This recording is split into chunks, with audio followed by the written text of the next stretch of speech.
ఇయాల్టీ నుంచి వైన్స్ అప్లికేషన్లు అక్టోబర్ 18 దాకా గడువు. 23న లక్కీ డ్రా. డిసెంబర్ 1 నుంచి కొత్త దుకాణాలు ప్రారంభం.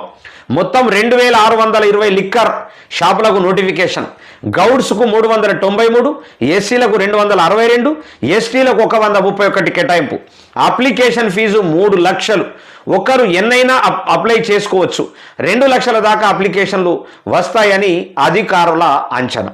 ఇక చూడు, అంటే విపరీతమైనటువంటి వైన్ షాపుల్ని పెంచేయాలా, పెంచేసి ఇక మొత్తం తెలంగాణ ప్రజానికాన్ని తాగుబోతులను చేసి టోటల్గా వీళ్ళు సంపాదన మీద పడ్డరు. ఇక ఈ సంపాదన వీళ్ళ కోసమే తప్ప ప్రజల కోసం మాత్రం కాదు. దాంట్లో 10% మాత్రమే, 20% మాత్రమే ప్రజలకు యూజ్ చేస్తారు. 80% దొబ్బెత్తారు వీళ్ళు. అయితే రాష్ట్రంలో